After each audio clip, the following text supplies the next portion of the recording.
7 स्थान शिवलिंग के बताए हैं जहां पर भूल से भी अगर कोई चंदन की उंगलियां लगा देता है।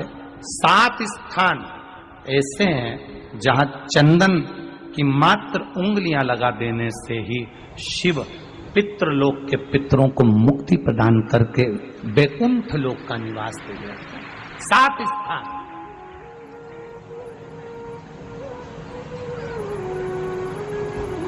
और वो 7 स्थान जो चंदन के बताए गए हैं, पहला भगवान देवाधिदेव महादेव के शिवलिंग पर चंदन का लेपन। समझ लेना जरा बहुत अच्छे से। आपको लगता है स्वप्न में कोई मुर्दे दिख रहे हैं या कोई जल रहा है या कोई मर रहा है या कोई चला गया है, ऐसा भय लगता है। बच्चों को मानी भेजूंगी ऐसा हो जाएगा, पति को मानी भेजूंगी ऐसा हो जाएगा, कोई हमारे कोई गलत तो नहीं कर रहा है। आपको लगता है 7 स्थान चंदन के बताएं महाराज।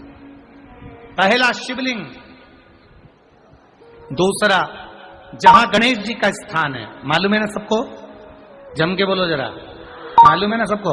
जहां गणेश जी का स्थान है वहां अलग से गणेश जी बैठे, वहां नहीं। शिवलिंग में जलाधारी के ठीक सामने राइट में गणेश, लेफ्ट में कार्तिकेय, बीच में अशोक सुंदरी। तो पहला चंदन बाबा के शिवलिंग पर, दूसरा गणेश जी पर चंदन की उंगली, तीसरा षडानंद कार्तिकेय पर चंदन की उंगली, चौथा अशोक सुंदरी पर चंदन की उंगली, पांचवा जलाधारी पर चंदन की उंगली, छठा जो शिवलिंग का जल बह रहा है इसके ठीक विपरीत की ओर चंदन की उंगली, और 7वां चंदन नंदी के मस्तक के ऊपर जो 2 सींग लगे रहते हैं उस पर चंदन की उंगली। ये कब लगाई जाती है? या तो अमावस्या के दिन। आपको लगता है कि हमारे पूर्वजों का उद्धार नहीं हुआ, हमारे पूर्वजों का कल्याण नहीं हुआ, कहीं अधोगति में कोई चला गया है, उसका बस एक बार, रोज नहीं जरूरत है, प्रतिदिन जरूरत ही नहीं,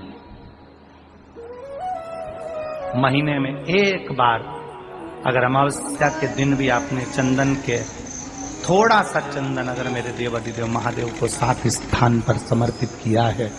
अशोक यहाँ पर वर्णन कर रही है, मैना, धन्य और कला की कथा कह रही है। तीनों ने सनकादि ऋषियों से मांगा। चंदन भगवान को अति प्रिय होता है और चंदन ही एक ऐसा होता है जो पितरों को भी प्रिय होता है, जिसका स्पर्श मात्र लगने से पूर्वजों का कल्याण हो जाता है। वो चंदन अमावस्या के दिन जो नदी, तालाब, बावड़ी, कुआं किसी भी एक जगह पर अपने पूर्वजों का नाम लेकर शाम के समय पर दिया लगाएगा, ये मेरा विश्वास रहता है, उसके लिए कुबेर भंडारी भंडार जरूर बनेगा, पितृ भंडार ये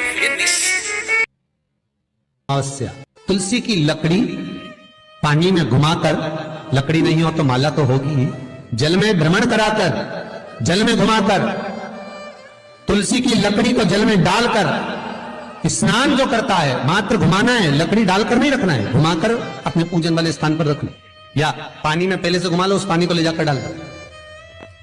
अमावस्या स्नान जो जीव करता है, शिव महापुराण की कथा कहती है, जितनी वर्ष में सोमती पड़ती है, सोमती अमावस्याएं पड़ती हैं, शनिचरी अमावस्याएं पड़ती हैं, सारी अमावस्या का पुण्य उस जीव के खाते में चला जाता है।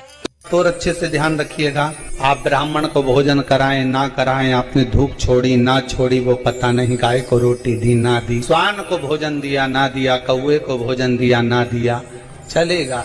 पर अमावस्या के दिन, उस दिन प्रदोष काल में, प्रदोष के समय पर, शाम के समय पर जाकर किसी भी नदी, तालाब, बावड़ी, कुआं, कहीं ना कहीं जो आपके पास में हो, वहां पर एक घी का दिया, बत्ती का मुंह दक्षिण की ओर कर अवश्य जला कर जाना, सारे पितृ दोष समाप्त हो जाएगा। निवेदन है, माताओं से निवेदन है, मान लो आपको कोई ब्राह्मण देवता ने कहा कि आपके यहाँ पितृ दोष है, तो आपको घबराना नहीं है कि महाराज जी मुझे क्या करना पड़ेगा, पितृ दोष है एक चावल का दाना घर में से लीजिए, हथेली पर रखिए, पानी का जो मटका होता है, हंडा होता है, पानी का जो मटका है, हंडा है, जहां पर रसोई घर में तुम पानी रखते हो, उस हंडे के पास में, मटके के पास में उस चावल के दाने को लेकर जाइए, अपने पितरों का स्मरण कर